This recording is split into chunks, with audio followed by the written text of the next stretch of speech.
Let's look at question number 91. What is Azure Pricing Calculator and how does it help to in cost estimation?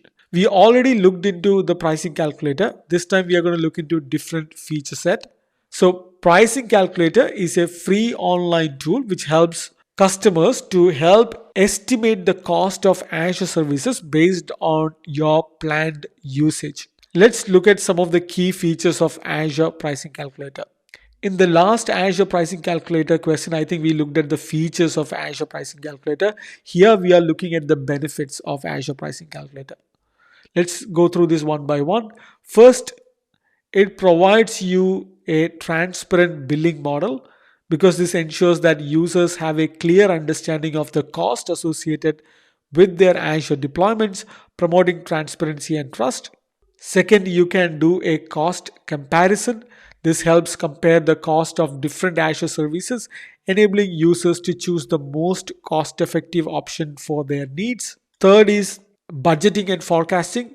This facilitates accurate budgeting and forecasting by providing precise cost estimates, which can be crucial for financial planning and management. And you can get an example usage as well.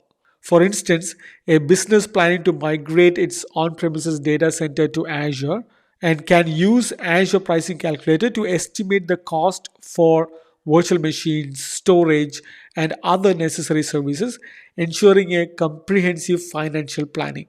And then you can export that out, include that in your project planning or getting different budget approvals to do that migration process. Let's look at question number 92. What is the Azure TCO calculator and how does it benefit business planning, cloud migration? We looked into TCO calculator before, so I'm just going to give you a quick overview on that. So TCO calculator is a powerful tool which is designed to help organizations estimate the potential saving and financial benefit for migrating their workload to Azure. This uses the comparison of the cost of maintaining your on-premises infrastructure with the expenses associated with Azure services so that your businesses can take an informed decision about the cloud migration strategy. Let us look into the potential benefits of the TCO calculator. First, it can give you the potential return of investment understanding. By using the TCO calculator, businesses can gain a clearer understanding of the potential return on investment associated with moving to Azure. Second, this provides you cost saving opportunities. The tool helps identify areas where cost savings can be achieved, such as reduced capital expenses and operational efficiencies. Third, it can help you make informed decisions. With detailed cost comparisons and breakdowns, organizations can make more informed decisions about their cloud migration strategies.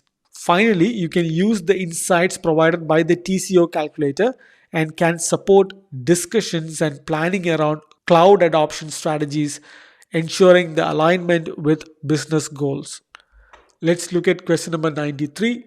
What are the different types of Azure subscriptions and their use cases? So first and foremost, Azure offers multiple types of subscription to meet different business needs. On a high level, these are all the subscription type. They are free subscription, pay-as-you-go, enterprise agreement, Microsoft customer agreement, or dev test subscription. And each has different use cases. A free account is a trial account with limited free services for 12 months. And you get $200 for the first 30 days. This is ideal for testing and learning Azure services without any financial commitment. The second type is the pay-as-you-go model. This is billed monthly based on the actual usage, providing you a flexible option for businesses with varying demand. This allows organizations to scale their usage up and down as needed, paying only for what they consume. Then we have the enterprise or EA agreement. This is a customizable agreement for enterprises that commit to a larger or longer term usage of Azure services. This option typically includes bulk pricing discounts and additional enterprise level support. The next is the MCA. This is a modern contract for all Azure and Microsoft services. This gives you a simplified billing and unified contract for enterprises. The last one is the dev test. By the look of it, you already know that this is primarily used by developers for testing solution before rolling out into the production. Let us look into question number 94. How can Azure Cost Management help monitor and optimize cloud spending? So what is Azure Cost Management? Azure Cost Management is a native Azure tool that provides comprehensive solution for monitoring, allocating, optimizing cloud spending across your Azure environment, and it empowers organizations to gain meaningful insight into their cloud expenditure, like making informed decisions to drive financial efficiency. What are some of the use cases of Azure Cost Management? First, it enables departments or individual department to monitor their own spending, fostering accountability and efficient use of resources. Second, it helps project managers track budget adherence, ensuring that the project remain within the financial constraint. Third is enterprises or large organization in implementing chargeback and showback model to distribute cost fairly among different departments or business units. Question number 95. How does Azure reservations help in reducing cost and what services are eligible? First, what is this Azure reserved instance? So Azure reservations or Azure reserved instance offer discounted pricing by committing to use Azure services for a 1 year or a 3 year term. So it's either 1 or 3. They are designed to help organizations save significantly on their cloud cost by pre-purchasing capacity for long-term use. Let's look at some of the key points you need to understand. The first one is around discounts. Using this Azure reserved instance, you can get up to 72% compared to the pay-as-you-go pricing model. Second, what are the services which you can use to get it? You can only get reserved instance for virtual machines, Azure SQL database, and Cosmos DB. Next, let's look into which all services you can get this reserved instance. You can get reserved instance for your Azure virtual machines, Azure SQL database, and Cosmos DB. And this provides your organization great flexibility with the reservation because of the exchange and the refunds what you can get out of this commitment or pre-purchase. This will help you significantly save your cost. Additionally, this can help you with budget predictability, and you can easily use it for management and reduce your cloud spend. Question number 96. What is Azure Service Level Agreement or SLA, and why is it important? Let's populate the short answer. Azure Service Level Agreement or SLA is a formal document that defines the guaranteed uptime and performance standards of Azure services. Let's look into some of the important things you need to understand about Azure SLA. First, the risk management aspect of it. This helps in risk management by providing a reliable framework. This provides a basis for legal and operational assurances. Third is business continuity. This is critical for business continuity planning because you need to know about the SLA to ensure any sort of minimal disruption during your uptime. Let's look at question number 97. What are the different Azure support plans available and how do they differ? First and foremost, Azure offers multiple support plans. Let's quickly populate on a super high level what are they.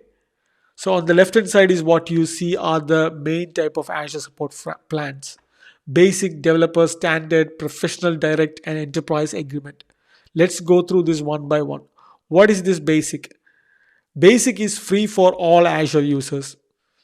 Some of the key features are billing and subscription support, Azure status update, and documentation access. Second is the developer support. This is for non-production environment. Some key features are business hour access only and 1 hour response time for critical issues. The third is the standard support. This is for production workload.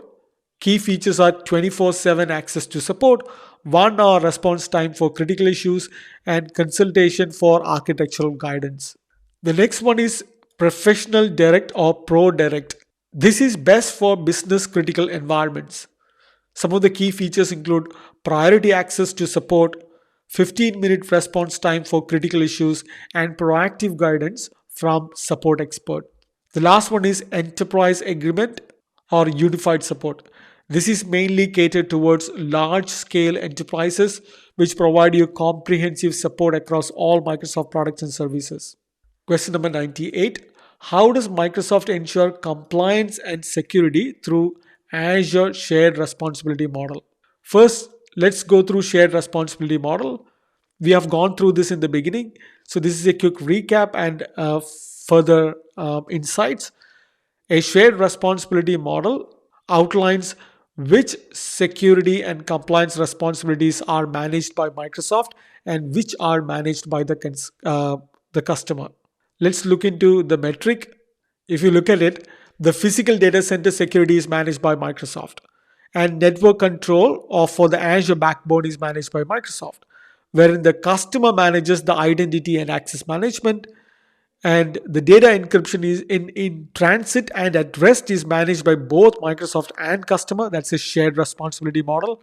And application level control is managed by the customer. So that's an explanation or example about the responsibilities. Let's look at question number 99. What happens if Azure does not meet its SLA commitments? If Azure fails to meet the SLA uptime commitment, the service credits are offered to compensate customers.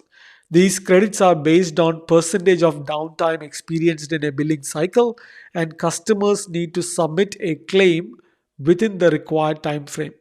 For example, a service with a 99.9 SLA, if availability drops below this threshold, Microsoft provides a percentage credits on a monthly bill.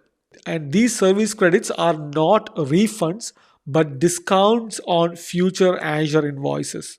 So how do you claim this credit? First of all, you need to identify the downtime, and then you need to submit the claim, and you need to submit within the 90 days of the incident, and then you will receive these credits applied to your Azure services as a discount. The last question. So if you are with me so far, I first of all thank you so much for spending so much time in upskilling yourself, and I hope the information is valuable. If you have any feedback, please feel free to put that in the comment section or notify me somehow so that I can improve the future iteration of this. So let's go through the question. How can Azure Service Health complement SLA and support plans? First, let's understand what is Azure Service Health. Azure Service Health provides personalized alerts and guidance when Azure service issues affects you. This ensures that you are well informed and can take necessary actions promptly. Some of the key features include health advisories. You receive notifications about planned maintenance activities that could potentially impact your service. Another feature is service issues. You can get real-time alerts for ongoing outages or service degradation, which allows you to respond swiftly. Third is health history. You get access to logs and past incident and planned maintenance event for better historical insight and analysis. Fourth is actionable guidance. You can obtain detailed steps and recommendation to mitigate the impact of service disruptions. So if you can think of an example where during a planned maintenance event, Azure Service Health send you an advisory ahead of time detailing the expected impact and duration, so you can prepare accordingly. So that's the end of the 100 question. Please feel free to download these resources. Click on this link to access the extra resources. I hope the information provided was useful. I will see you on the next one. Take care.